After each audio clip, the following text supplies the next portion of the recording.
Okay, today's Wednesday, so you know what that means. Heavy bench day, bitches.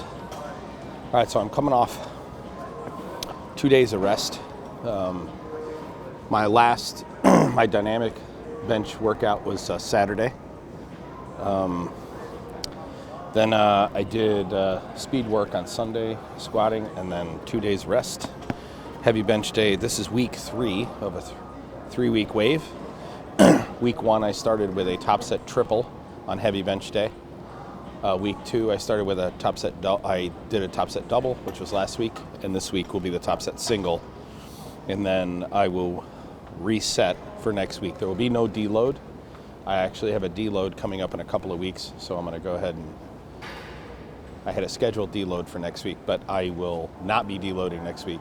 I'll be putting that off for two weeks. So I'm going to do a short 2-week wave. So today the goal is to go up to a 1 rep max off of the one board, so 1 inch off my chest, equipped. So the goal today, depending upon how I feel, is 435 or 440 equipped for a 1 rep single or a 1 rep max. And I'll have a couple other movements after I do this 1 rep max. But basically the way this works is I warm up and then I do a slow walk up to a top set single. So I'll do some triples down at the bottom just to get warm, and then I will move up in 20-pound increments with single reps. I've gotten a bunch of questions about why do I move up in 20 rep increments. I make a point to train under fatigue, so I'm actually quite accustomed to doing my 1 rep max while fatigued. And I obviously do that so that in competition, when I'm not fatigued, I've got more in the tank than I'm accustomed to in training. When I do my 1 rep maxes, all of the feeder sets are designed to just prep me for that 1 rep max. So I don't know how many sets it'll be. It's all based on feel on max day, well, a single max day. So when I'm doing my top set single, it's all based on feel to get me to my maximum single rep.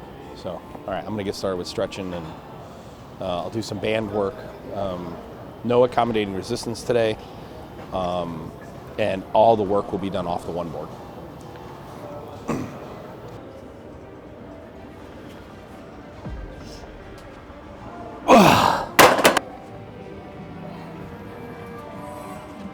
Good.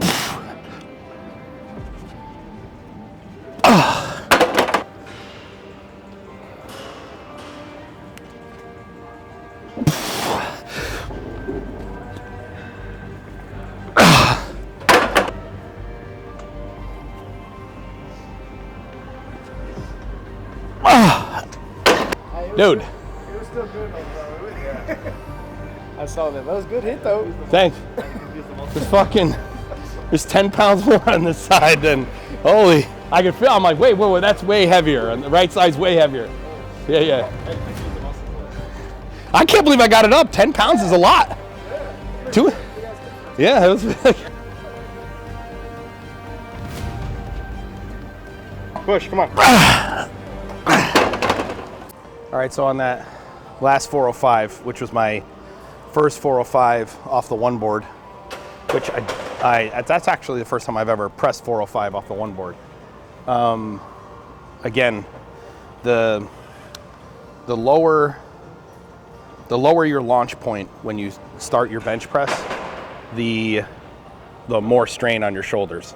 So the higher your touch point, the less strain on your shoulders. So what happened on that last 405 was I did that 405 off the one board. I felt I did not get enough velocity. There was definitely not enough velocity or acceleration off my chest on launch. And there was actually a weird sticking point in the middle, which I generally don't have at this weight. So what I've decided to do is, instead of make my jump up, I'm going to move the 405 to the 2 board. I'm going to do it again, and then I'm going to take a look, and then I'll be able to deduce whether is the issue. I'm not gonna be able to get that velocity off the one board yet, and therefore do I need to go ahead and try to get this 1 rep max off the 2 board, or is the issue my sticking point? So when we went back, looked at the video back, the velocity for my 405 is less than it was the last time I did 405, which was off the 2 board. So I'm gonna go ahead and do it off the 2 board and then compare, and then I'll make a decision about the move up. Big thing on these big weights, you know, like your big risk on these big weights, a lot of people don't flat bench, and they'll say they don't flat bench because, you know, the risk to reward, they hurt their shoulders, they hurt their joints.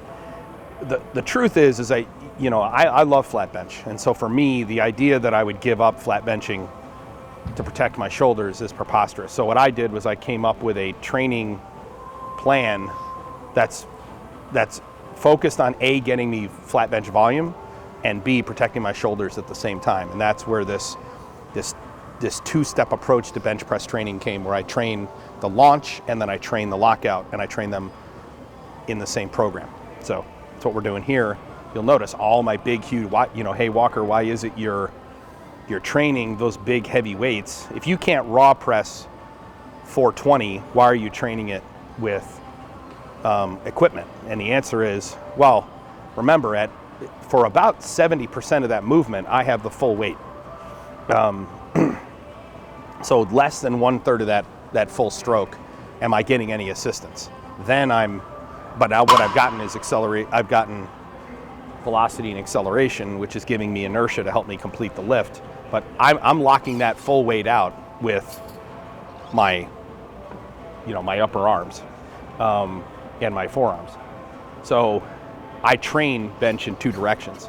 So when I go to make my run, and what I'm gonna do is close my raw and my equipped, basically I'm gonna close those numbers, I will, in my next block, what I actually move to is a bunch of half reps where I'm training the launch. So I'm keeping the muscle under tension, but I'm not completely locking out. I will be doing a lot of half reps off launch, and that will be building. So like P1, P2, that'll be building all these launch muscles.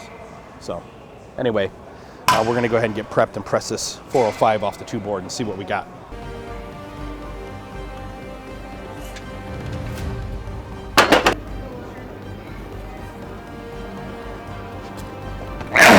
Grab it. So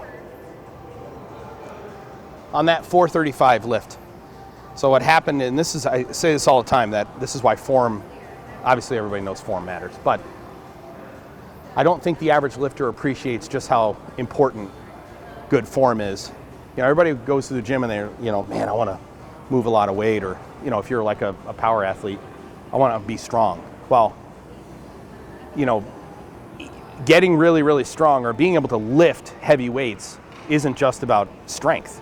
So much of it has to do with the health of your central nervous system. If there's anything that I could teach any athlete, if I could just teach them one thing and I couldn't teach them anything else, I would teach them perfect form for them. So what happened on that 435 is, out throughout this entire workout, I'm building up to just do a 1 rep max. That's what today is. Week 3, Wednesday, is 1 rep max, right? So the 3rd week of the wave is 1 rep max on a Wednesday. And I failed the 435 because my touch point was too high. So if you watch the video back, on launch, the bar goes right towards my face. The bar needs to be right on the sternum. And because with leg drive, what you're doing is you're basically creating a bridge that gives you inertia off the board, off the floor, or off the launch point. And the first thing that happened to me was the bar came back over my face. Small technical mistakes, a minor technical error at a lightweight translates into catastrophe at a heavyweight. And that was a perfect example. Of that whole workout, I had 2 bad reps. I had the 2nd rep on 365, and I had that rep. So you just live with it. So I ended up doing 405 twice, once on the 1 board, once on the 2 board, failed the 435 attempt on the 2 board. We decided to move to the 2 board. Interestingly, the only weight that didn't feel heavy to me, the 435. Every other weight coming up felt heavy.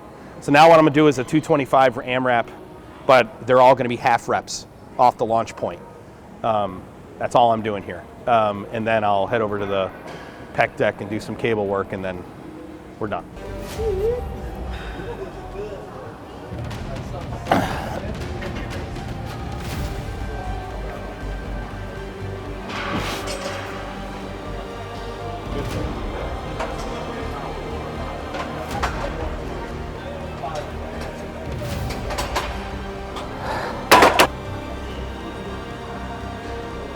One, two, three, 4, 5, 6, 7.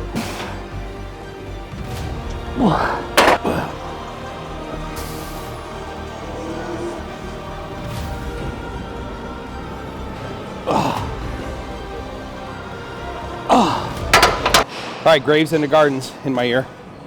I can't recommend enough Graves into Gardens by Brandon Lake. Is one of your lifting music. Highly recommend, or Fear's Not My Future. That being said, all right, so I've worked up to getting ready to do my 300 double or triple. Probably a triple, but, and then we'll make our move up. I feel like I got, so I'm gonna be completely raw today. So I feel like I got 365 in me, which is my decline PR. So raw PR. My decline PR and my flat PR are basically the same. I've actually never tried decline coming out of a deload, so I don't know. Anyway, I'm at the 300. This is what I refer to as the feeler set. That's going to help me determine what I'm going to attempt for my top set single. So let's rock it.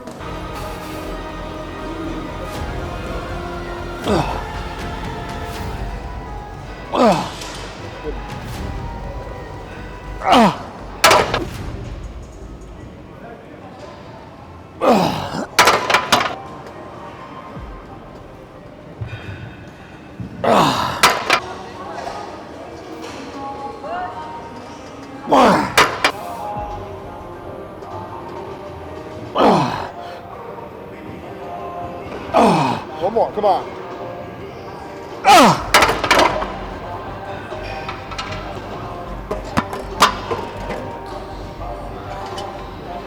Rape, oop, whoop. 1, 2, 3, 4. 1, 2, 3, 4. All right. So Wednesdays are heavy bench day, and today was a little unique. So today was the top set single week.